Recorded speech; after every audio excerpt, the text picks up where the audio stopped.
Hello, welcome back to the Age of Bison YouTube channel, where you are receiving your mostly mediocre Age of Empires 3 content. I'm Sir Shark Dad, joined here once again by Platypus Slayer. How's it going? It's going good. I would argue our proudly medium level to lower quality of videos and casting, right? We're not pros. We never try to be pros, but we're like pretty average to above average players, I'd say, amongst our group. Yeah, and we try our best, and that's the key. And so in the process of trying our best, we originally did like a discussion kind of video format. People likened it to a podcast. I would generally agree. I think that's kind of what we went for, and we're going to be repeating that format here. If you haven't seen the original video, we'll probably put a link in the description for you. We may end up referencing that. This is a freewheeling discussion between Platypus and I. And we wanted to make sure there was a lot of requests, both personally on our Discord and as well as on YouTube, for people to, they were saying, hey, we really like this. We really enjoy the Age of Empires 3 podcast format. Like, can you make some more? And the problem with doing more, sorry, I'm kind of tampering with the music here. The problem with doing more is that, you don't want to like beat topics to death. It would be really difficult if we sat down and said, hey, we're going to do like an hour discussion on like just the mechanics of one single civ. And maybe there's some people out there that enjoy that, but I would not enjoy talking about that. So if we ever come across a topic or something that we want to discuss, if it's a patch or some sort of general topic, then him and I will get together and decide, let's do a recording. And that's what we're doing right now. So the original video was about the massive, I don't even know when that patch came out. When was that? October at this point? Yeah, I think it was, I want to say the 26th. Don't quote me on that, but it's been at least 2 months. Yeah. Solid. So we did a whole series of videos because that patch was massive. It really introduced quite a few new mechanics into the game and changed up civ mechanics. And so we did the podcast was kind of the capstone on that and kind of reflecting on the state of the game. It really wasn't about the patch. It was really about, the game in its totality. So that's what we were doing. And now in this time, we kind of wanted to revisit the topic of Age of Empires 3 in this kind of format and talk a little bit about culture. And so we have a few things planned for the YouTube channel, but a lot of it swirls around this idea of culture. And so I kind of posited some questions to kind of get the discussion going as to what we mean by culture and the culture of the Age of Empires 3 community and why this is important. And I wanted to open up with the post of Kaiserklein's retirement. Now, this has been some time. This was announced actually on the 10th of July, 2022. And he is, talking about how there's the biggest tournament that's being hosted for Age of Empires 3, and he has to do his qualifiers. He's forced into learning new civs, playing non-competitive maps, and he's complaining about Malta and just certain starts and the laming that's going on. And so I believe he lost. Correct. In his qualifiers, right? So, and so he states here, losing 0-3, just because I don't know the civs and maps sounds like a good opportunity to finally quit the game altogether. I think I had a good run and don't feel the need to win more events. Winning doesn't even feel rewarding anyway. Okay. Since the skill level has drastically decreased, so there's no glory really. Also, the people I enjoyed the most playing with are not playing this game anymore. I know these goodbye threads are usually mocked. I just felt like I kind of had to make one because of how involved I've been in this game and community for 5+ years. I couldn't really just go and say nothing about it. And who knows, maybe this game becomes competitive someday and I feel like coming back, but I doubt it. I'll probably still lurk in streams though. Bye. So that was announced, and I've just kind of been reflecting on this because, Platypus had this idea of bringing in pros to do more discussion videos and things like that. And so one of the things is that I wanted to ask to kick off this discussion about culture is, where have the pros gone for Age of Empires 3, and do we need them? And that's why I opened up with Kaiserklein's retirement, because he was kind of the premier player, I guess, in a way, in terms of, I guess, his ranking alone would lend him his esteem. But I just wanted to ask you, are we losing a lot of knowledge because of the lack of the pros? Is the community better? Is it worse off because we've lost pros? And where have they gone? Well, that's, like you said, that's why we wanted to do a podcast, because that's a multifaceted question, which I think a lot of the answers are not, easily summed up as yes or no, right? Like it's a combination of factors. To give a little bit too more context, Kaiserklein was, I think, for the DE time, arguably, pretty solidly, arguably the best quote unquote pro, right? Hmm. He did lose in tournaments, but his like ladder ranking was significantly higher than most other people's. He used legacy civs in a way that was undisputably one of the best. Shortly after DE dropped, we know that the launch was not very good. There was a lot of balance issues, which we'll talk about a little bit later. What's balanced, what's not balanced, but a lot of pros who had practiced these legacy civs for so long found that their skill set simply did not keep up with the new meta, right? And that's normal. Metas are supposed to grow and change. If a meta is solved, it gets stale. But with the rapid onset of not only new mechanics, but changes to existing civs, many of them just got burned out. And a lot of the big names that were around in 2019, 2018 dropped off pretty fast. On top of it, Age of Empires 4 began, which personally not a humongous fan of Age of Empires 4, but the reality is the prize pool for the tournaments in Age of Empires 4 are magnitudes larger than 3 typically has. So you kind of had like a 1-2 punch, I think, for a lot of pros, right? Right. You had this game that they never got huge prize pools, but they loved the game, they were passionate about the game, and it's getting changed all the time, and not necessarily for the better. I remember launch, Sweden, the balance for Sweden, and it's ironic, right, given the current state of the meta in January 2023. Sweden was oppressive and toxic, and it automated a lot of play styles, right? Like you didn't have to macro villagers as much because your torps just kind of automatically gathered. Right. So not only were pros losing to a new meta, they were losing to players that they quote unquote felt weren't as skilled as them. And I'll let you talk a bit. I'll expand a bit, I think, on what I consider a pro or not a pro. And obviously there's a little bit of elitism, right, that comes with the title pro. Yeah. And the way that they interact with the community. But the reality is it's a bad feeling. Nobody likes losing to someone that they feel is less skilled than them, right? And if you look at the mechanics, especially during the EP patch eras, they're mechanics that I think anyone can argue are solid RTS mechanics. Good macro, good micro, tech switches, map control, knowing maps, playing every little civ advantage, right? To snowball slowly into a win with lots of back and forths and splittings and raids. And it was just a very, at the competitive and EP patch in particular, more balanced state. That just simply wasn't there. And I think a lot of pros, if you're a high level player that's competitive, you want to win, you want to have a game that's more or less fair, and you want a game that rewards you. I just think that Age of Empires 3 for a long time was not rewarding those type of mindset people as much as other games were. So simply most of them moved on to different games. Okay, but he doesn't retire until July of Yes. of just this past year, considering that we're recording this in the new year. Mm-hmm. So that's let's just say that's pretty recent in terms of this game life cycle, right? Mm-hmm. So does that mean, and I mean you're talking about launch, and I understand these, like at launch and for a few patches it was really rough. But is this indicative of like Kaiserklein as well as other pros having left? I'm not going to list them, but does that seem to indicate to you that there's like a deeper systemic issue in the game in terms of just how things are composed and they've become, dare I say, more casual? Or are you saying that it's a different kind of competitive and they just haven't adjusted from legacy? Like they're still holding on to the semi-FF is king kind of narrative. You know what I mean? Like, do you see my question? Yeah. So I'm going to go with both, but then I think number one, I hate to say it, but truly number one a bit. I do play a lot. Again, I'm not a competitive player in the fact that I could do well in any tournament, but even when we did our in-house stuff, right? So we're talking 1100 to upper 1400 ELO. Many people were able to just do a build and not really have to interact with the map or the matchup.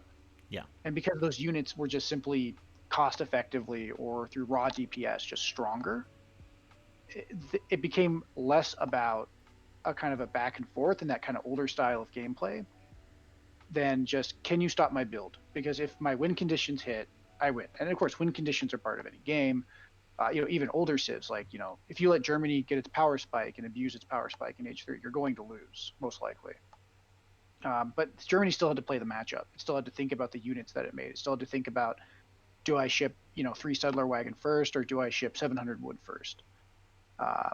Most legacy civs tend to play like this, or they did. As the game has kind of gone on, as it becomes more and more complex, right? Outliers have continued to appear, and so I think, again, like, a lot of pros, quote unquote.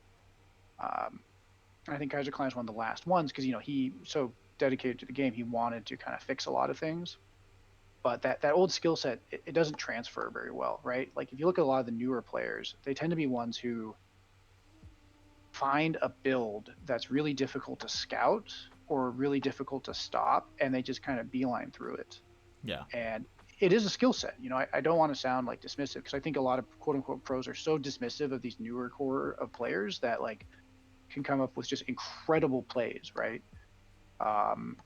One of my favorite people to watch, I know you and I joke about, someone like Lionheart, right? We're gonna talk about Lionheart for sure. Yeah, but his ability to, like, make Mexico and just pull the most insane shit, like, it's not that, he does this build and it's almost impossible. So unless the opponent knows what he's doing, he will just absolutely dunk on them with some of the craziest shit, right? And that is a skill set. A lot of newer players are, exploring new stuff and old stuff, and that kind of tends to give them an advantage, right? Because the game is so complex, it's almost impossible to scout out 1,000 builds, right, out of one civ. So, like, how do you scout out Mexico? You don't. But if you have your own build, chances are, that build will play very well into it. And so, like, the meta has become much more, I think decided is probably too strong of a word, but a lot more focused on almost like the pre-game strategy, like the choices that you decide, the path that you set for yourself. Yeah. 2 minutes into the game, instead of playing that more semi-FF flexible, back and forth kind of style that older games have. And so the old pros just simply that strategy and that way that they played is less rewarded, I think, than newer strategies for most metas and most tournaments. That's interesting. And I'm really wondering, so in that vein of thought, I'm thinking about how, it's natural that as us, as I guess you could call us content creators, for this game, I tend to look at other YouTube channels. What are they doing that we're not, or what are we doing that they're not? And we are different than other Age of Empires 3 content creations, and I look at these kind of larger channels that get, like, it's not a big game, so they end up getting a couple thousand, a few thousand views on their YouTubes, which is a metric that we have hit on some games but not all. And it's interesting because those channels tend to showcase people that are considered pros, or at least semi-pro. The idea that, let's say, we have a recording of, now they've never seen a recording of you and I playing, and I hope they never do. And kudos to those who put themselves out there to see their gameplay showcased. And but the thing is that they don't want to see some sort of no-name kind of mid-elo chump versus another no-name mid-elo chump. Kind of duke it out over, in some sort of 1v1 or 2v2 matchup, when they would rather go see, I don't know, Azamp versus, I don't know, does Don Artie still play? I don't even know, but a little bit. Yeah, but I mean, but so right. To say, like, two names that are known in the community that are, they have a game uploaded on one of these channels, and that video immediately gets a couple thousand, right? And so whereas a video from us would probably garner around 400 to 500 views. Now, two different channels, can't really compare them, but it leads to this question of, obviously people are consuming content from professional names. So the community is asking for or engaging in content from professionals or more professional play. And because they seek to emulate that professional play. Now, whether they do or not is a different question, and I think there's a disconnect there. But it leads me to this question of, as we have this new cadre of people coming in and the old guard has kind of moved on or moved out, do we need them? Like, do we need the big quote unquote household names to be able to come in and demonstrate the gameplay of their style, and do we benefit from that is really my question. Because obviously there's a demand, right? But then as to like whether or not it's needed anymore, I don't know. Well, I mean, it's like art, right? Everybody likes to see good art, but of course, what is good art, and do you need Van Gogh to have an art gallery, right? Mm-hmm. I think this is a type of question that I honestly think moving forward, we need to let the new people kind of come up, because the game is not the same, right? Right. A lot of it's fun watching old players interact. Like recently, there's a guy named Soldier. He was pretty high level. He also does a lot of high level casts. If you ever get a chance, his Twitch is really fun. He's fun to watch, right? But he tends to play mainly legacy stuff.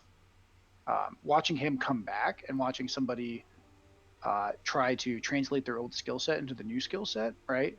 And see, was the pro the Civ, or truly is this guy, kind of transcend metas? And so far, he's done very well. Those are just fun to watch, right? Yeah. Watching you and I fumble around for most people, right, probably isn't as entertaining as that like super crisp, macros perfect, micros perfect, timings are perfect. That being said, I think something Age of Empires 3 has really suffered for is the kind of build of the week mentality, right? So I'm trying to think of someone that we can pick on. Well, we're going to pick on Aussie Drongo, right? Because he did these a lot, where he would come up and he would say, this build will shit on the meta, right? And it was a pro showcasing usually a very specific build against another high-level player.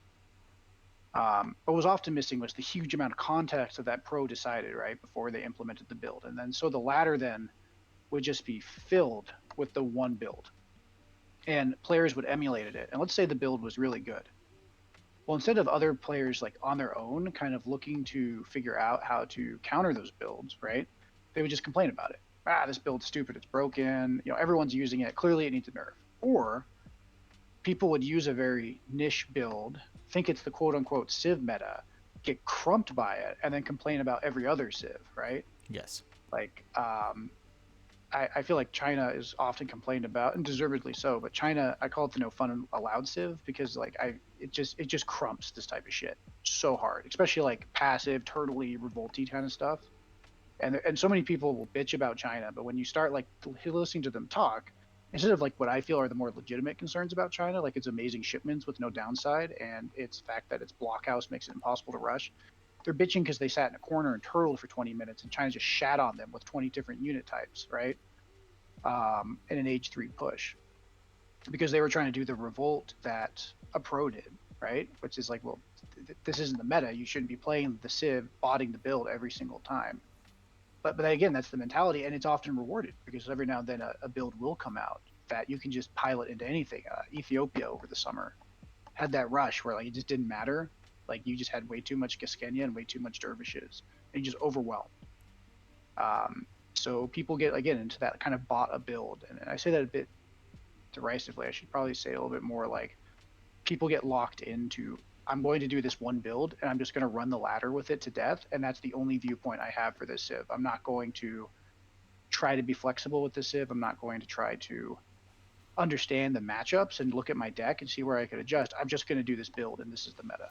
I find myself in a double-edged sword based on what you're saying. So and this is kind of where we're starting to dig into the culture of the community, right? Because the question is, are we producing things organically as a community where people are going over the numbers, they're going over different builds and different civs, and you have this pool of knowledge that's being poured into, and then suddenly it starts to spit out build ideas, right?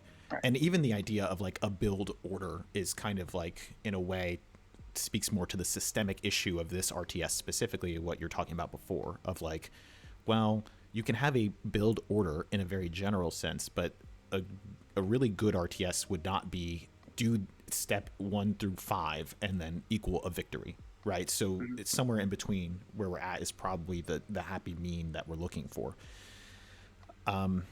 So are we producing that organically from the ground up? So from the majority of the community, which are people who exist around the 1,000 ELO mark, right? Or are we still hanging on to this idea of very specific people making very specific kinds of content, and then people replicate that. And then we don't really change from that. We're always just waiting for the next thing to come out, and then we just kind of rinse and repeat, whatever it may be. So I find that, like, I know when I log on, my cheat code to beating my opponent is I go and watch the recent Lionheart video that came out. And 9 times out of 10, and this is why I wanted to talk about Lionheart a little bit. I'm like, 9 times out of 10, you're playing Mexico. Well, there's the Lionheart build. Knew it was coming right away. And it's like, as long as you're just keyed into whatever the newest thing was, it's like people just kind of regurgitate it. And I don't know if that means that the RTS is too complicated. Like, is Age of Empires 3 too complex of a game, and so people need to simplify it? Or is it that we as a community are just not organically producing the means? Like, we have our little Discord, right? And I feel like we come up with all sorts of stuff, and I feel like that's a more organic place. But at the same time, like, people who are competitive and want to win, like, they just kind of, like you said, it's like same thing over and over again. For the United States, I probably have over an 80% win rate. I lose when I don't play them. And when I play the United States, there's like 3 builds that I rotate through. Now they have flexibility, but it's like, well, what else am I going to do?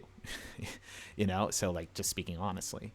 So you see kind of like what I'm getting at here, where it's like, like when we're talking about pros, I'm like, well, do the pros need to move out of the way? Because we're no longer in that we're holding on to the old legacy of the semi-FF or whatever it may be, but we also haven't, like, we haven't allowed ourselves to kind of really organically produce the things that we need in order to make the scene a little bit more competitive. Or maybe the game is just designed in such a way that we can't. Right. Well, and I would even argue this, that it is a systemic issue, because the pros are higher level players, right? They're just showcasing what you can do with the current tools, right, in the toolkit. So often, again, like talking about like the idea of like botting a build, right? Some civs, of course, are going to be less flexible than others. I think if you're opening as Spain, you are somewhat limited in the options that you can open with, right? But the newer civs, they tend to have so many options, right, that it's hard to kind of produce content organically, because these civs are so complex that it boggles the mind, right? When we did the 1v1 tournament, one of my favorite little moments is it was me versus Dunamai, and I won game 1, and so he got to counterpick my civ, right? And I'm like, all right, what civ can I play? I'm thinking about the roster of civs that he plays, the roster of civs that I can kind of play comfortably. Which ones do I want to save for later, because it was one use only per civ. And I remember when I played Mexico, and I just laughed. And I said, yeah, go ahead, counterpick this. Click. And what do you do? Now I'm playing a civ that has hundreds of openings, all of them kind of unexplored, all of them not necessarily very well balanced either, for better or for worse, right? Whether overpowered or underpowered. But there's a lot of reasons. Mexico in itself, I would argue, is in general not necessarily overpowered, but because there's so many options, right? That Dunamai, his strategy was no longer, he's like, I don't know what he's going to do. I just have to pick a build and stick to it and hope that it's the right choice. Or I have to do my best to scout, but like, you can't really scout out which revolt Mexico is going to go. There's like a few things you can kind of do, and a lot of people might be like, well, don't you know that from like 3.3 to 3.6 minutes, you can walk over and notice if he's got 5 instead of 4 villagers. And it's like, for 99% of people, they're not going to have that opportunity to be at that window at that precise time. And even if they're over there and you chose to do something else, they've just lost that kind of initiative. So, kind of going into it, I think the complexity of this game, it really doesn't promote that older style of, okay, even within semi-FF, there's whole forum posts, for pages and pages of people discussing with, let's say, Dutch, when to build your 3rd bank or your 4th bank, right?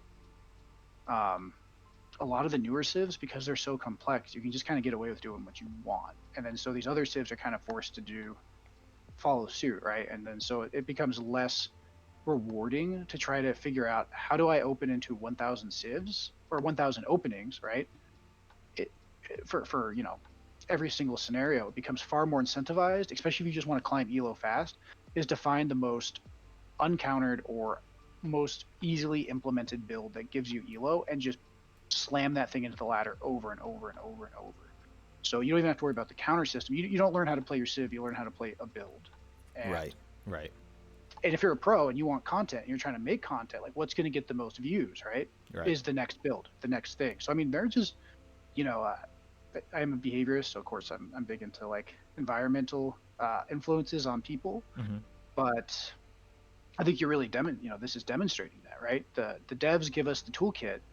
If you're a content creator, builds are going to get you the most, because if you're a player, you don't want to try to figure out a 10-hour video on how to open with Mexico, right? Right. No, you're just going to play a build. It's fun, and then when it gets nerfed, you're going to whine and then move on to the next one, or maybe not necessarily whine. Maybe you'll shake your head and say, "Okay, that's fair," and you move to the next build. Move to the next build because that is just the most optimal use of the player's time more than not, unfortunately.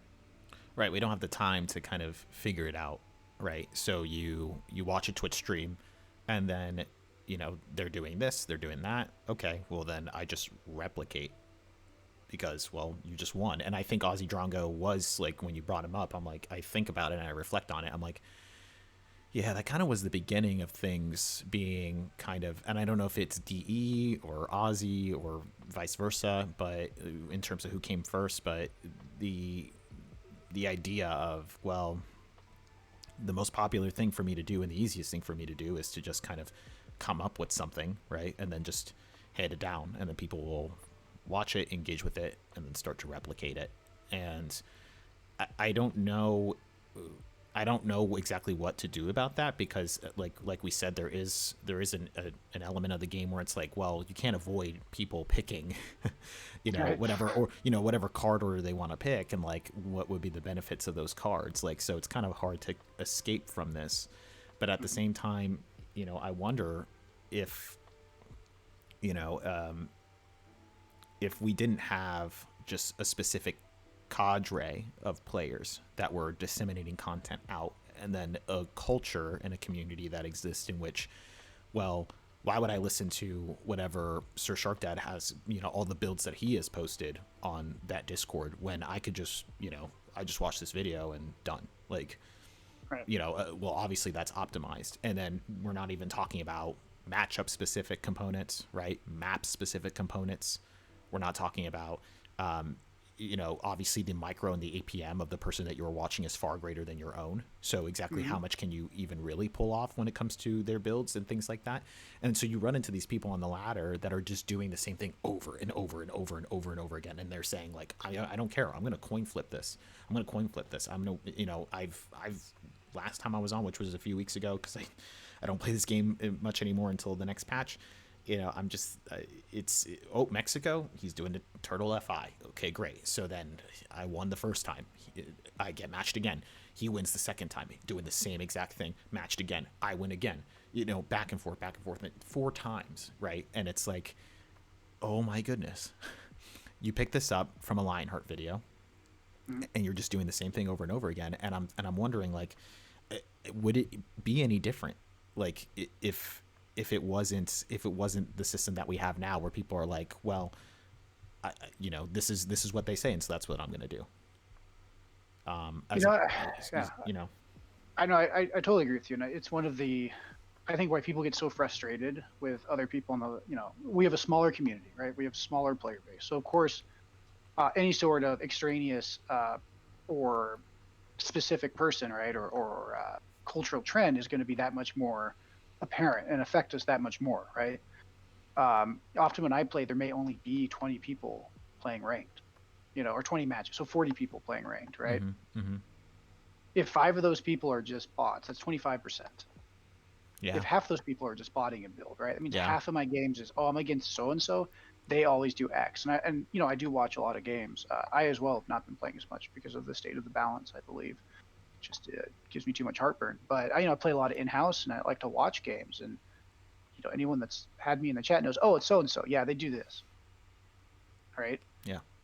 And again, it's optimized play. If you want to win, nobody likes losing. God knows I'm a sore loser, right? Like nobody likes to lose. However, because of the state of the game, the people that are going to want to win, the quote unquote competitive players, right, by definition, they're just incentivized to stick to one build more so than not, right? And kind of going back to like where the pros go, left, and has there been a knowledge gap? I think as things kind of do get more balanced over time, now we've had this period where all everybody was doing was chasing the meta. Since the African civs have been released, arguably since DE's been released, but I'm going to pick on the African civs a bit. Okay. Because they were so complex that I feel like between them and Mexico, and now a little bit the newer civs, the devs have probably spent more time trying to fix those civs than they have addressing anything else. It's what made the patch in October and the positive side such a fresh breath of air. Right. Just because I feel like if you look at the patch notes for the last year, since the African civs have been released, these civs were just so over designed, had so much stuff going on, and so much just builds that they could just slam into everything time and time again, that the devs have just spent the whole time playing whack-a-mole, it feels like, where they're just like trying to get a build out of the meta, or at least counterable, right, by the majority of civs. And so it's like all that old school kind of RTS, all that knowledge and all that, like how to play France and how to play Britain and how to play, the top players still have it, but so much of it's been lost to all the people that have filtered in. Because if you go on YouTube, it's not videos of, hey, this is how you play France, and this is how you used to play France, and this is how we play France now. It's just video after video. Look at this build, look at this build, look at this build. And they're like, oh, can I play this one? No, that one's already been nerfed. Okay, what about this build? Yeah, that build's good. Boom, right? Yeah, I see what you're saying. Yeah, and in our Discord, I see it all the time where people are coming in and they're just focused on like these builds, and it's like, yeah, like, what do you guys have? What do you guys have? What do you guys have? Right. And it's like, man, like, geez, like, and it's like, well, I'm thinking about this and I'm thinking about this, and it's like the response is always, there's always two responses from me, and from people like me, which is the people who have been around for a while. We're like, one is that play the game. And for some reason, just, I don't know what it is, like personality, or however you have been designed as a person, like certain civs click with you and certain ones don't, right? So find that. And then two is that the strong build or the strong civ is always the one that you're not playing. Yeah. It's always like, don't worry about it. And it's interesting to see, like, we are a community that has been bringing in a lot of new players and people that are not necessarily seasoned veterans, which is good to see, but their focus is interesting, of like trying to, like, it's one thing to try to figure out your civ, like obviously that's like the beginning of the game, really, it's the base of things, but at the same time it's these discussions of about like what's good, like I want to know like what can I put in the toolkit. There's fairness to that, but it does show, it does indicate just kind of what is going on the lower end of things, because and as much as people who hit the 1300, 1400, 1500, let's just say 1500, they hit that and they go north of that, as much as they're like, well, that ain't me, right? I'm so far above that. This is a different world that I'm in. And I'm like, listen, the 1500 of the 1000 elo of yesterday becomes the 1500 of today. Right. And so don't think that, and more importantly, like, what is the player base, right? And so don't think that that this is something that is just separate from that of the high elo. Like, this is absolutely going to set the tone for the game going forward, and it's what indicates to the developers how the game should be going forward, right? That's the feedback mechanism. So it's kind of weird that there's that disconnect that exists, and it leads me to my next question of, when we're saying all this, do you feel like our culture, our community here in this game, like and just the nature of the game, are we approachable, or do you feel like this game is pretty much unapproachable for the new player? Because I mean, it's no secret that Age of Empires 3, in terms of the Age of Empires series, is the least popular of the RTS. I mean, unless you want to count, like, I guess, what, Age of Mythology or Age of Empires 1 or whatever, which I haven't played them, but I know that Age of Empires 3 is just regarded as kind of the stepbrother, right? We're just, the little guy in the room. And in terms of other RTS games as a whole, like, we're pretty unpopular for the genre as a whole. So is that, people say, well, because it's different, and I'm like, I don't know, we're kind of unapproachable almost. We're like, like bad at parties. Yeah. You know, Right. We're the antisocial guy that just wants to put on his shitty music, and everyone's like, dude, just chill, like right? Like just if you look at the Reddit, like if you go on Reddit, right? Let's take Isak to the side. If you go on Reddit, and it's I find that it is a group of people that take themselves so seriously. Like you post anything on there, just like asking something, or like you're even just kind of joking, and it's like people are like very much like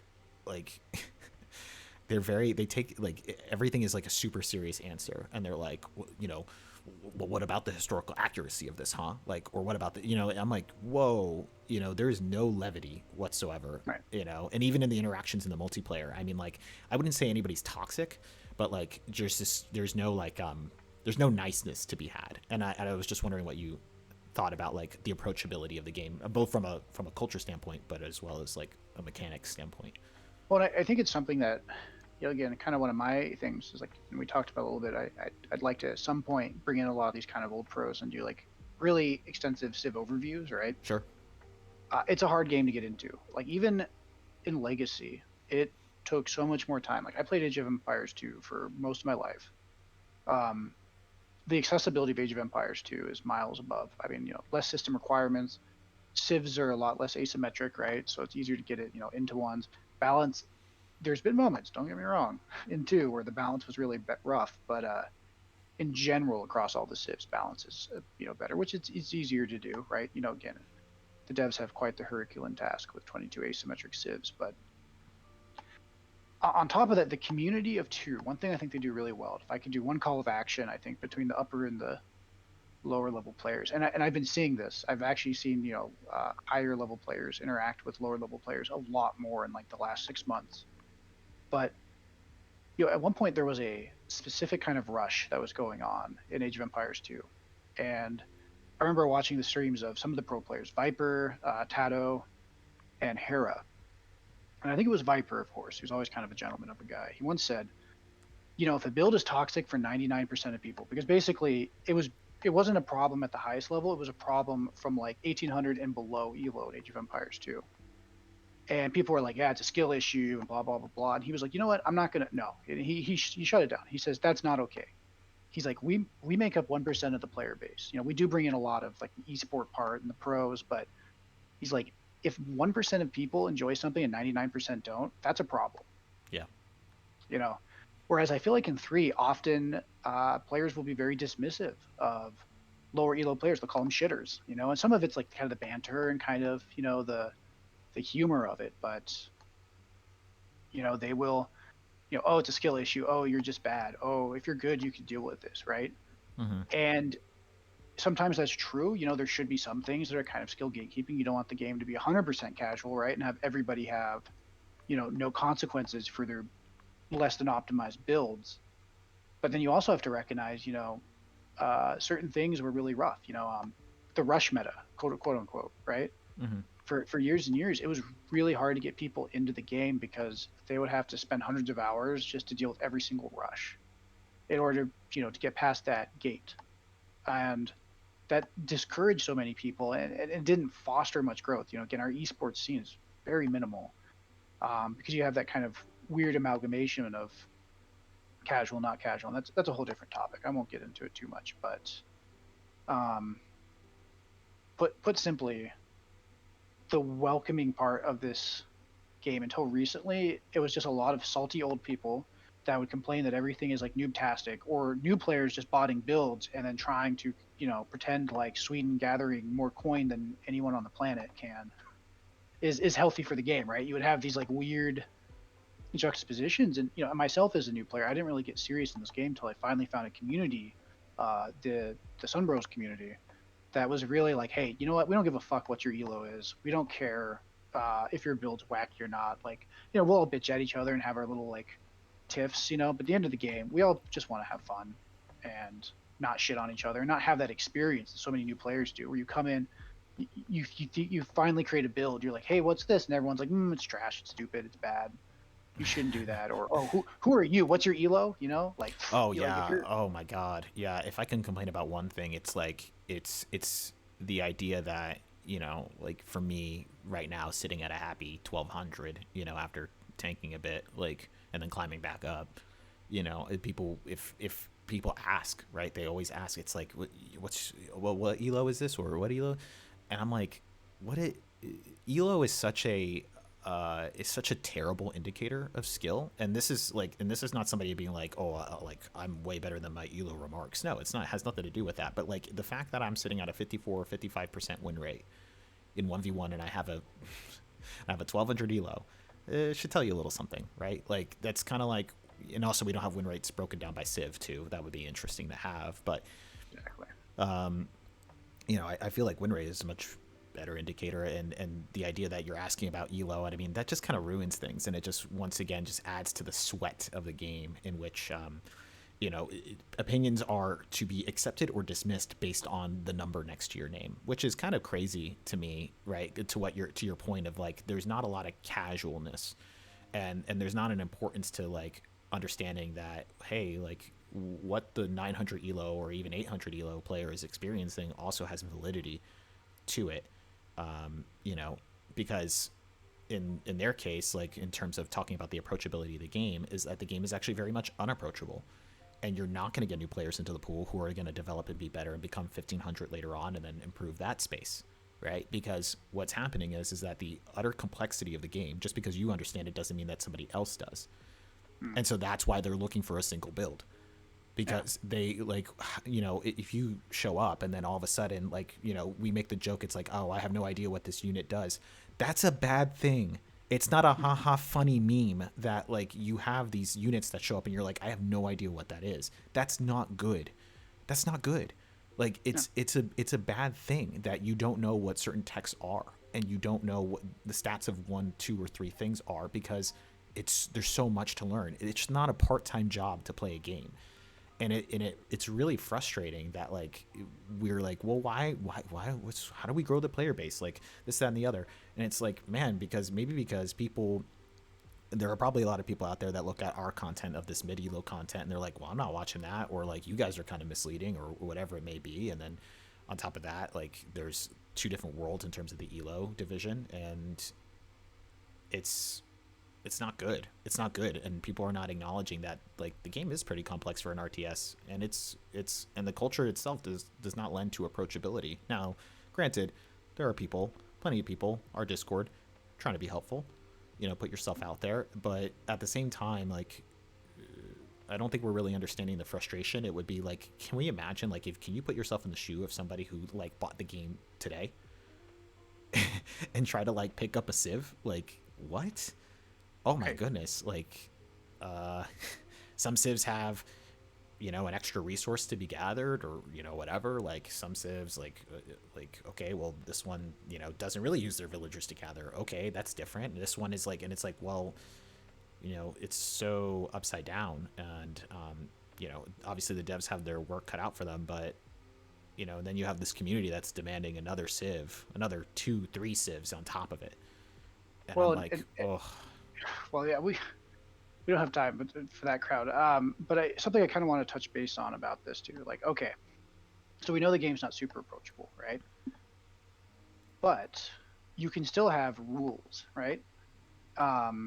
If you gather resources, right, like more than your opponent, you should have a better economy, right?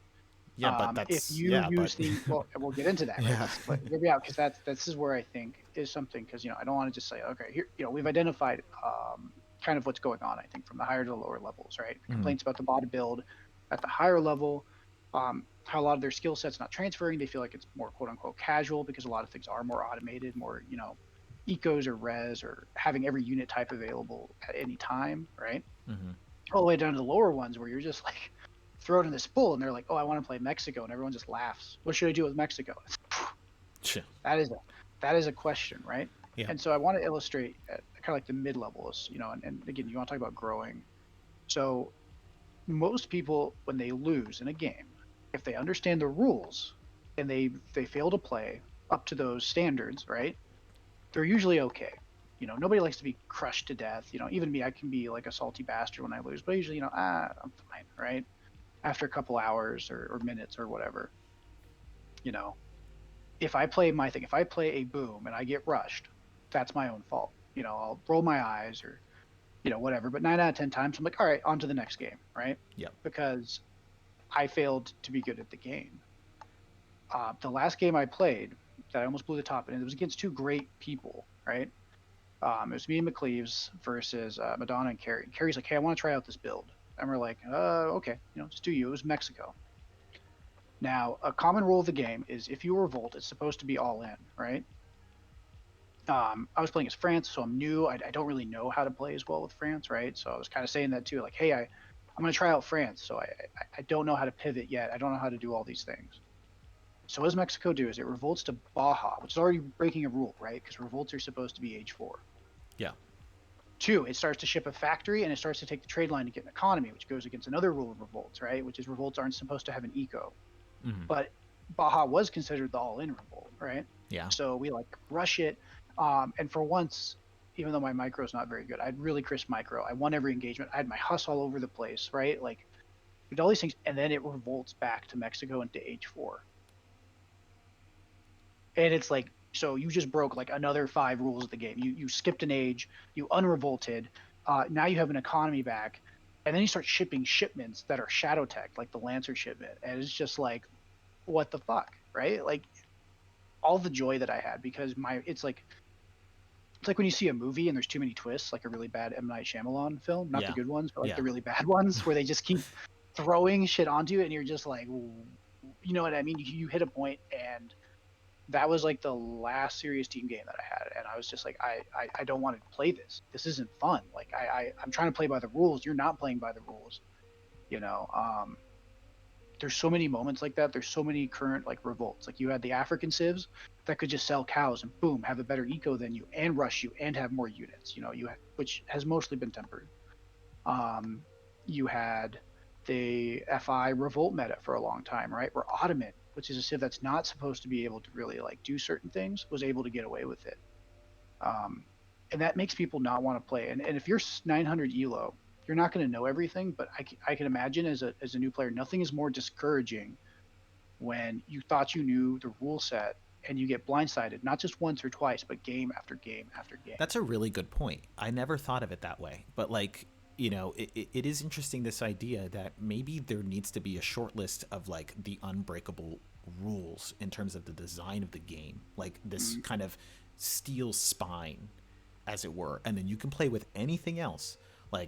USA can have its crazy Minutemen and Gatling guns, whatever, and then they're okay, Mexico gets 2 Culves, that kind of sucks, but all right, fine, whatever, all these things can happen. But you're right that there are these things that exist in which, oh, you're right, this was a rule, this was something that was part of the design, and it continues to actually be a part of the design for many, but then we decided to break it because we wanted uniqueness, not Correct. flavors of various civs that are just different skins of each other, but rather truly unique. And it's, look at the Hacken pellet. Why is that so infuriating? It's one thing with, okay, Sweden is already a very strong civ right now. Okay, fine. Somebody has to be the top. Sure. We'll all complain about it a little bit, but whatever. We'll move on, right? Okay, you're playing the top tier civ, and I'm not playing a top tier civ. I'm probably going to lose, but you should have rules, right? Then you have the Hacken pellet that counters goons, cavs, skirms, muskets, and cannons. Same thing with the Crabat that was there earlier, right? Right. That you put unit combo after unit combo, and you're limited to just playing one way, which is basically Halb skirm. Everything else loses against a goon, and it's just a bad feeling, right? And that's truly the worst, that truly negative player experience when you realized that either A, your civ never had a chance because your opponent did something, or B, out of hundreds of options, which is what makes Civ Age Empires fun, right? Is there's all these kind of crazy builds and you can put your own personality and flavor, has been stripped away because of one unit or one revolt or one thing bending the rules that you can't. And so it doesn't feel fair. And why would anyone invest time in a game that doesn't feel fair? We do, because we're dorks and we love the history, time, and the community, right? And there's still people that do. I mean, and before I kind of kick back, I was watching the numbers over. We had 6,000 people over the Steam sale, which is a pretty big number, almost double than we've had on average. And at most points, we only had 40 people in ranked, or 40 matches to 50 matches in ranked, including team games. Right, because everybody's playing against bots. Yeah, Nobody, or their buddies, yeah, right? Like, right. You know, they don't like people don't want to enter into the ranked multiplayer ladder. Why would you? Like, you know, like there's just so many people don't realize like they're living in their own little world. And whenever we talk about balance, or you know, we talk about just the way that civs play, like a lot of people are going to be upset about when you're talking about Mexico, right? Because they're going to say, well, I've always beaten it, like what's your issue? And it's like that mentality that comes from the culture is exactly what we're trying to highlight, because the issue is that because you have a certain experience of the game, and because you have beaten that build, or because you have tried that build and you've lost with it, right? Either one, all of a sudden from your perspective, it's like, I don't know what the big deal is. It's like, well, the big deal is that there are all these other people who are also having that experience. Just because you're not doesn't mean, you know what I mean? And then so nobody's required to play the game. And then they could just turn around and say, well, I'm just not going to play, or I'm going to play against AI with my friends, you know, and then have a good experience. And then I get to see all the cool uniforms and and then people flying away from cannons and all this kinds of stuff. And I don't have to deal with that. And then we turn around and wonder, well, why isn't anybody playing ranked right now? How come I'm getting on at 8 o'clock at night on a Saturday and nobody's playing ranked? Well, I don't know. Maybe it's because we've all we're like, oh, well, you know, what's the issue? Well, you know, you're going to bot your lame build, or, you know, you're going to kind of tell people like, oh, well, that's no problem. Like, whatever. And it's like, man, like, don't you see that the game is unapproachable because of that? Now people can respond by saying, it's not my fault that the game is unapproachable. Like, they made the game this way. I don't want to lose. And so I'm just playing the game as is intended. And there's legitimacy to that, in my opinion. yeah, You know, there is. and I mean, you know, we can't all snowflake our own version of the game, right? Like, we do have to accept common ground, I think, into any online community. right. But what I'm trying to get at is that in terms of our feedback mechanisms that exist, you know, in terms of like in this podcast, right? As an example, like we know that a developer or developers have listened to the last podcast or watched some of our videos. They're in tune, right? They're out there. They're engaging in the content. We have a developer that actually is in our Discord, right? So what we're putting out is a sort of feedback mechanism. So they play the game, they see what's happening, but they also have to hear from us, right? And so whenever we are dogging on people to say like, well, that's not really an issue, when there's an exchange on the Discord where we're like, hey, you know, like when I say Haka pellet bad, right? And then somebody comes in, they're like, well, have you ever played Sweden? If you never played Sweden, then you don't know what you're talking about. And I'm like, okay, well, that's a logical fallacy. That's legitimately a logical fallacy to say that, actually. And then not only that, but you're also being dismissive of an experience. It's not like a developer like is not going to see that, right? It's like if they're kind of combing through things and they see that, then it's like, okay, well, what is the community feedback mechanism here, and are we making the game approachable for people? You know, on both ends, right? Both mechanically, which I think, you know, things are too complicated, and we've already said, right, that content actually needs to be taken out of the game. I think from a mechanical standpoint, that would make the game more approachable, is by actually removing things and then instituting the rules back again, or at least some semblance of them. But then from our perspective as a culture and as a community, as people are asking questions and trying to get into things, it's like, well, are we really doing the best that we can be doing? I'm not sure. I think and you know, in some ways yes, some ways no. I don't know, but it's tough. And everybody has the same end game. Like, if you're a competitive player, right, you don't want to win because of cheese, because that doesn't give you the glory, right? You want to win because you're the best player. Most people, you know, there's always that one guy that's like, hey, watch this shit, right? And just, you know, pilots the broken build as far as he can, you know, for the pixel points. The developers, they want a game that's accessible to everybody. I mean, they put their heart and soul into this thing. You can definitely tell that they want a great game, right?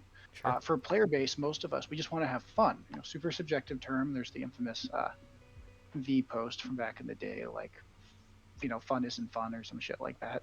But joking aside, everybody kind of wants to have fun, and I think in order to do that, like, you have to have a framework for a common experience. And I think as time has gone on, as these civs become more complex, that framework's, like you said, it's kind of disseminated and it's harder for people to get in. In the Discord, again, I'm not a pro player. I make mistakes, especially in the last year. I can look back on some of my comments and realize how wrong I was. I think I at least try to always improve and listen to other people's perspectives on things to get a more nuanced approach. But I will go into a game with like younger or newer players and try to explain things. There was one I was playing with recently with a couple of the newer kind of crowd, Sir Marshall Kind of Cat and Fat Bob. Shout out to all of you. I do like playing with you, even though I give you all a hard time. And me and Fat Bob like threw a game, right? And he was like, freaking, one of them was like, see, freaking Sweden. And I was like, well, actually, let me break down where we lost, because I think we actually had that game won. And let me tell you, yes, the Sweden player had an easier time, but we threw that game. Yeah. And let me explain to you why. And I think he was actually able to take that and kind of incorporate, okay, maybe I should age up later or communicate it differently. And I hope that, he was able to grow as a player because of that. And I've definitely seen him take that type of feedback. I think that is productive. What is not productive is just being like, oh, you suck, or yeah, Sweden's shit, or, having to explain it. And because, again, we're not pro players, I think a lot of pro players have that authority, right? Yeah. People are going to listen to them. And it wasn't until very recently that most of them even gave a shit about any other groups except for kind of their own. And as they've seen the game kind of really shrivel up, they've realized, hey, I want this game to grow. Pros are just as passionate as a 900 elo guy. If he's got 1,000 games in, both these people are pros. So how do they, make the whole spectrum of people have fun and feel like they can improve? And again, I think the structure that we have is just not incentivizing that type of, or facilitating that kind of back and forth communication more easy to understand, because it's so complex, so unwieldy, and there's just so much stuff in the game that probably needs to be reined in. Yeah, I think in terms of, one is exactly what you're saying, is one is bridging the gap, right? Of like, we need to create third spaces and open lines of, build bridges and build open lines of communication between, whatever wealth of knowledge may exist amongst people who, really, really understand the game, right? To a deeper knowledge, and making that and disseminating that knowledge in a digestible package, right, for people. And then also in doing that, and this has to be very intentional on people's part who actually do content creation. And I think we kind of need to be the impetus for this change. And I think your idea of bringing pros on for Civ deep dives is going to be important to kind of jump starting things.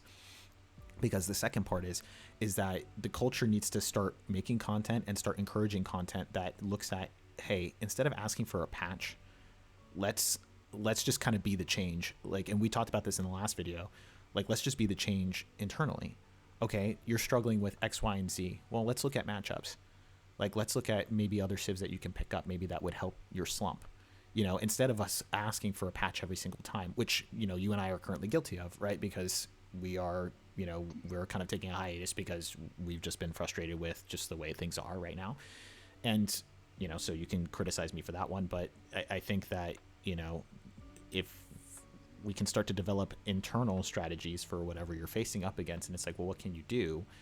And in that way, you kind of open things up. Now, that doesn't necessarily let developers or balance off the hook, right? Because that still needs to be worked out. But you see what I'm saying, of like, okay, well, now we have this mentality in the culture that it's like, hey, we're not saying, well, skill issue, and then moving on. We're saying, well, yes, I say hot capellates are a problem, and I hope they patch it. But until then, let's talk about da-da-da-da-da, right? And I think that would be a much more approachable culture that we just don't have. And I think a part of that is the fact that we're not, there's no, like, reaching out between the two sides of Age of Empires 3 that exists. Not really. And what did exist before was probably not very healthy. So this is where I kind of want to get into, if we have time, what we did before in terms of bridging that gap, like in the golden era of the Ozzy Drongo days, right? Let's say, for example, it was tier lists, and it was specific build orders and like standard openings. Right now, these things may be generally helpful to get a sort of understanding, but really when you kind of peel back the layers, you start to realize that when you do tier lists, like, people need to understand, they need to think to themselves, it's not just the content that I'm making for people. It's also I have to consider how it's going to be disseminated, right? So if somebody sees a tier list and they say, well, Ozzy or Lionheart or whoever says, Britain is S tier. Well, now I'm gonna play Britain, and I'm terrible at Britain. And it's like, what are you talking about, right? And you start to it's like a self-inflicted prophecy of like what the meta is, and tier lists come without any sort of context. They come without the context of map. They come without the context of matchup. They come without the context of exactly what your build is going to be. Some builds are stronger than others, obviously, right? So it's like, we really need to think about, in my opinion, like not only bridging that gap, but also exactly what kind of content is being created and to be filtered down. And it shouldn't be so simple as a tier list, right? And I think tier lists and just general build order like videos of like do this and win, both of those are so awful. Awful. I mean, they're fun in the same way that like popcorn is fun, or junk food is fun, kind of, right? Like, and again, if you're a content creator, like sometimes it's okay to have fun. I'm not saying don't make tier lists, like, because they generate a lot of conversation often, right? As everyone kind of starts to battle it out. But one of my favorite, I've mentioned it several times now, is when Royal GK Shaman, if I remember correctly, sorry guys if I'm not remembering the right person, would do like an hour and a half long podcast with like a pro. And like, so like China, everyone complains about China in the game. Not everybody, but many players do, right? And yet I promise most of these people, if they would sit down and listen to Maito's like 2018 or 2019 podcast that he did where he explained China, because remember, China's actually fundamentally the same civ other than like one arguably OP card, which is T Export. And it was a considered a lower tier civ, except in Treaty, I believe, for almost its entire existence. But now it's considered S tier, and most people just complain when, if you actually understand how China works, you would find that the civ has distinct strengths and weaknesses, and there's ways to counter it, and there's timings to counter it, right? Yeah. You can't just bot a build into it. You're not going to learn, right, without understanding the civ. And I think get a kind of a shout out. I think it was, including Lionheart and UKD and another guy recently on ESOC. They're trying to create their own Discord too, where new players can go in, jump, and have like archived things, because ESOC in particular and Reddit and all these other formats, they don't really preserve information super well. And conversations on Twitch is like an awful way. Again, where all these tier lists, like you see a YouTube video, which you don't see often, is all of the Twitch chat, right? And even Twitch itself it's like Twitter, right? It's not a great format for nuanced, in-depth conversations of things. So, we've been kind of fed this junk food meta, right? Of like, what, I'm going to pick on Ethiopia a little bit here. Everyone right now, okay, Ethiopia's entire existence of this freaking civ, people go, I don't really understand it. I'm going to put it in B and C tier. The player base says, this civ is B or C tier, and I'm losing, even though I don't even understand half the shit in my own civ, because it's B or C tier. Please buff. And so they buff Ethiopia. Then someone actually takes the time to go through it. They find some broken ass build, and then everyone's screaming, Ethiopia is broken, which at that point, arguably, sometimes it is. So then they nerf it. And then what do those people do? Oh, my civ is garbage. It's trash. It's bad. I don't want to play it. Have you even tried not rushing, with like a shit ton of superpowered musks and, again, rule breaking, melee knife throwing skirms? No, they haven't often. And so it's tough, right? And, we actually casted, or not we, but I casted a game recently that was based off of several other people, I think, organically discovering that Ethiopia has an incredible FF. Even though everyone was saying it can't FF. No, its H3 is weak. It's like, okay, but who said that? Yeah. Where did you see that source? No, I just saw a tier list and it said C tier, or all the builds I see are rushes or, treaty. And so I do think that as a community, that's what we could do. Look, the devs are going to do what they're going to do. They're going to try their best. But, I think as a community, as a player, we can get a little bit more disciplined in what we're asking for and how we go about things. And no longer just be like, Sweden is S tier. Why is it S tier? There's a guy in our Discord, he knows who he is. I do love him, who's just complaining about torps right now. And it's like, I don't know him. I don't know him. But it's like, what is BS about the torp, right? Is it because you don't have to worry about the attention, right? It's an automatic gather. No, it's just, their eco's better than mine. Okay, well, what are you doing? Why aren't you doing this? Why, all these kind of conversations, I think, as a community, we can expand upon. There's no way 22 asymmetric civs are 100% explored and can be boiled down into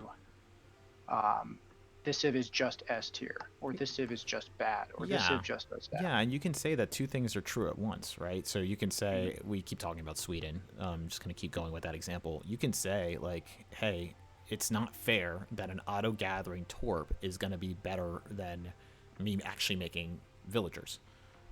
I mean, you're allowed to say that, and that may have some legitimacy to it. But you can also say that you need to play better. Two things can be Right. true at once, and it's very odd that there's like this like weird disconnect that exists, and it's like, hey, well, actually, both, why not? And we have this, like, and you were pointing out earlier, this weird pendulum swing that exists. Hey, he said this is good, I'm playing it.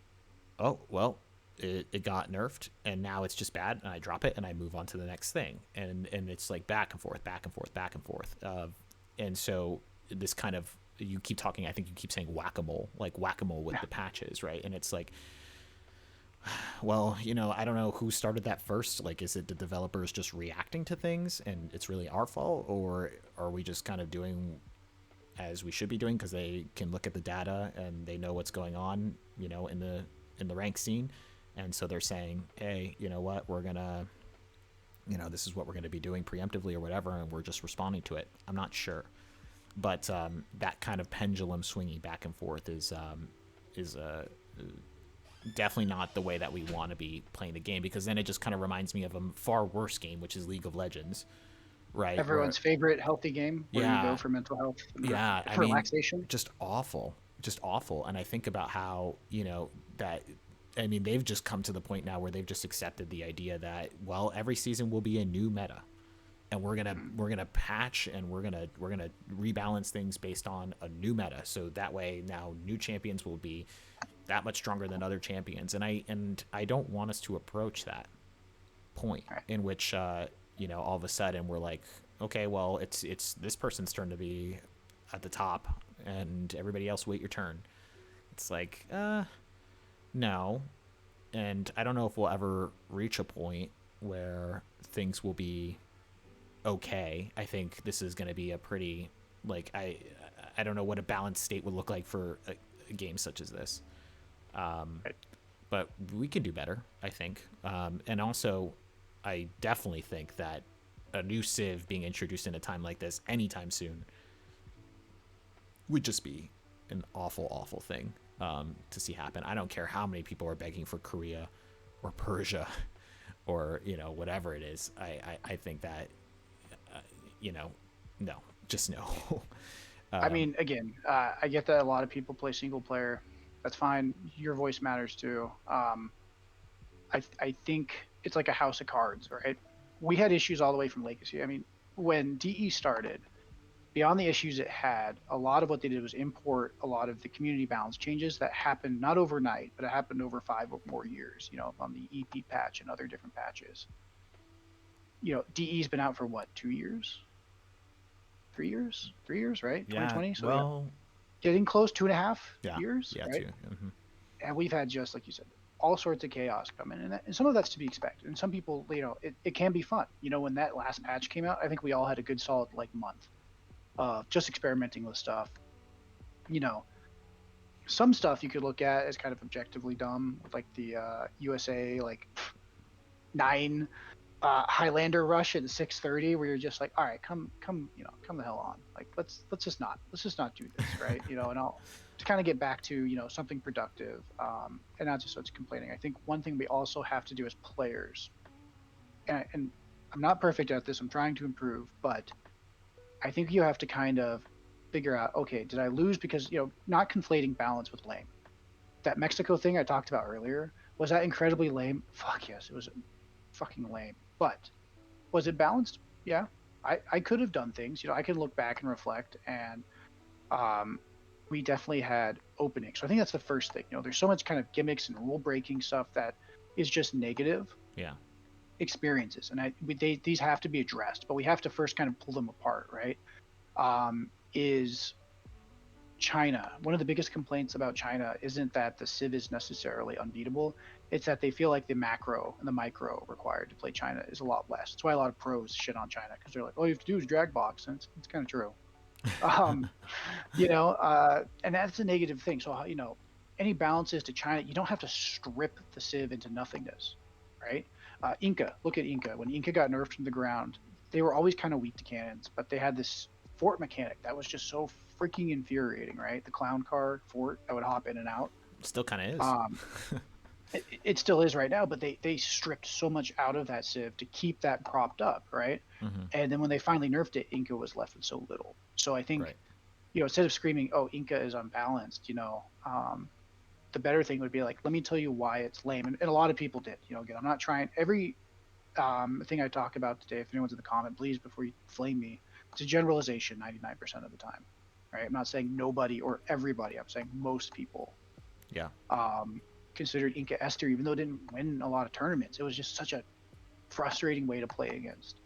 So that brings in new players. And then over time, stats are easier to balance. Players are less affected necessarily by something just being slightly better over the stats versus something that completely breaks the rules in a way you can't counter. You know, one of the reasons that I think a lot of people hate Mexico is because of all the units it brings that breaks the rules. It has faster pikes. It can get like 5 or 6 different anti-cav options in Age 2. It can get goons. It can do this. It can do that, right? Yeah. That's frustrating to play against, but that doesn't mean it's unbalanced. So, you kind of have to on two fronts. That way you're not playing whack-a-mole, and again, to kind of tie that analogy in a bow, right? Instead of playing whack-a-mole and like just ripping out the individuality of a Civ while not necessarily addressing the balance issues, or just keeping a Civ so frustrating to play against that like people hate it and nobody wants it to be like Japan. How many times has Japan been nerfed in DE? Almost every other patch. Who gives a shit? Nobody, because everyone fucking hates Yeah. We all hate Japan. Yeah, it's true. we all hate the shit that Japan does, right? So like, and I think, again, as players, this is something that we can do, that we can expand upon. So I mean, yeah, we've touched on a lot of stuff today, haven't we? Yeah, I think that pretty much rounds out any sort of conversation on the culture. I think that I mean I think we started off with talking about professional play and the wealth of knowledge that contains, and I think that you know in terms of my synopsis, and I hope that you agree, is that Kaiserklein wasn't necessarily touching on anything that I think was that I can really empathize with. You can't hop in a time machine and go back. It's a different game, and genie's out of the bottle now. Now we can have our complaints, but there's no going back. And Correct. people, of course, would want to go back because when they were going back, there was they were king, and it's different now, and so we have to deal with what we have now. And I think that if we can kind of in the more professional and the higher elo scene just kind of move on from that and embrace it for what it is, and then bridge the gap and understand that there's kind of two sides to this game that are being played, and there's a lot of legitimacy to the idea that hey, like the complaints that some people are having and the struggles that you're having in terms of the complexity, the unapproachableness of the game is legitimate. But at the same time, people need knowledge, and they need to be exposed to just kind of opening the game up a little bit more, just based on us just knowing and understanding a lot more. And being that culture and that change is going to be super, super important going forward. Setting aside obviously the necessity of balance changes within the mechanics of the game itself, and perhaps even taking out some content. But we would be better served, I think, by just having a culture that moves away from just disseminating out opinions from the top down, and instead becomes more of a dialogue Right. and an understanding between somebody who is 800 900 elo to somebody who is 1800 elo, and we just don't see that. Yeah, and I think, again, on a more positive and I think a more like concrete way that to kind of move forward is like you said, again, perfectly summed up, is the old days are done. but there's still a lot of that foundation is still there, right? So how do we take that foundation of that older style play that most people fell in love with? I mean, most people coming into DE played Age of Empires 3 in Legacy Right. and fell in love with it and have come back to it now that there's a pretty active player base still, right? Right. So how do we get these like returning and brand new players, right, kind of locked into the system? And how do you create a game that encourages continued use, right? By having all these, again, the strengths of Age of Empires 3, the complexities, the different unit types, all within the structure of a kind of a shared rule set, right? And how do you make sure that those negative player experiences are not just getting good, right? Skill issue, those type of things, which is going to be part of every game. Minimizing it or having it in a way that is understandable, right, to people learning the game, right? Because at the end of the day, the juice has to be worth the squeeze, and I think that's why so many quote unquote pros left. There's a lot of people coming up through the ranks. I believe we will have another scene of high skilled players at some point, or not high school. We do now, but the same level, quote unquote, undeniably at the same level.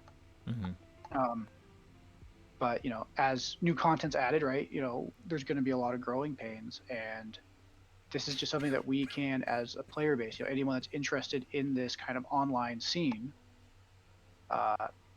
help clear these things, get the lines of communication going, and ask, again, if you're a really good player, drop by a Discord. It doesn't have to be ours. I mean, we have plenty of people, right? Like, it's no skin off my back if you go somewhere else. And again, I'm seeing a lot of people do this, and I want to give them kudos for that, and help explain things. And at the same time, if you're in a Twitch chat or if you're watching a game, don't just like shit on someone because they're a lower elo, right?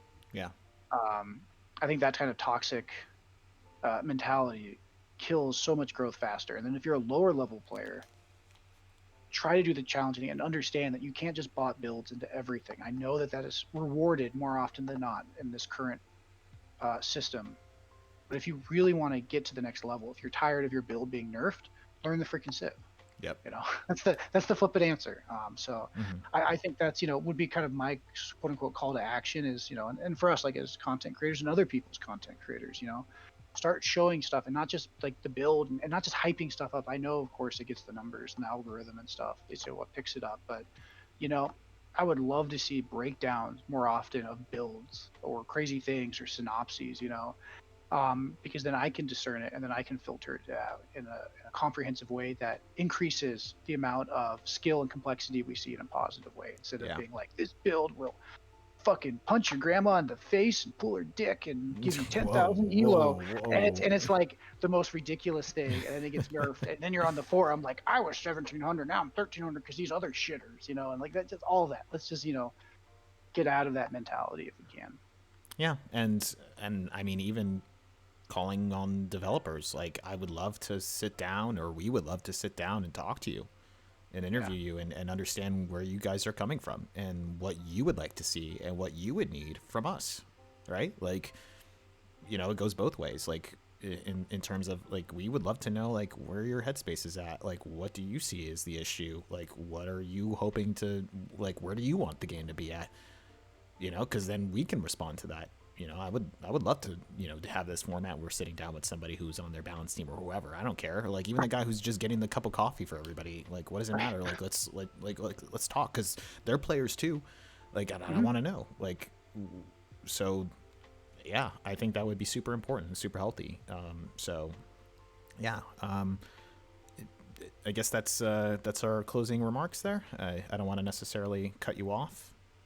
No, that's good. It's good. I think we're at a good kind of spot. So, yeah, if anyone's listened to this and got this far, we thank you for listening to us ramble. I hope, no matter what your skill set or interest is in Age of Empires 3, I really do like reading all the comments. I know I don't respond as much because I really am useless with computers for the most part. So we usually let McCleaves do a lot of the engagement. But I would love to see your thoughts on the community. What have been your experiences, good and bad? What are some things that you think are missing from Age of Empires 3 that other games have? Are there people out there that you really would hype? Because we'll take a look too. We love to promote anyone. Rising tide raises all ships, and I do this for fun, ultimately not for like internet clout or whatever the hell. I don't even know. But because again, no matter how popular I am here, my wife could care less, and that's the only thing that ultimately decides my rank Fair. in the world. So yeah, let us know. And if you're a pro player or a high level player too, I would love to hear some of your thoughts. And again, reach out. We would love to interview a variety of high to low level players and just get a kind of a centralized voice out there. And if you have a story of a exactly. positive, yeah, and if you had a story of a positive experience, even like Mhm. tell that, because then hopefully we can replicate that, either on our end or somebody, who knows. So yeah. Okay. All right. Well, thank you all for listening to another kind of podcast of the Age of Bison YouTube channel. We hope that you enjoyed our discussion on the culture of Age of Empires 3's community and just kind of the and also general balance of the game as well. If you like what we do here on our channel, please feel free to hit a like and subscribe. Help us with the traction. Leave a comment, as Platypus said. We'd love to hear your thoughts on this subject. And we will see all of you in the next one. Thanks, guys. Exactly. Stop Laban Hackers.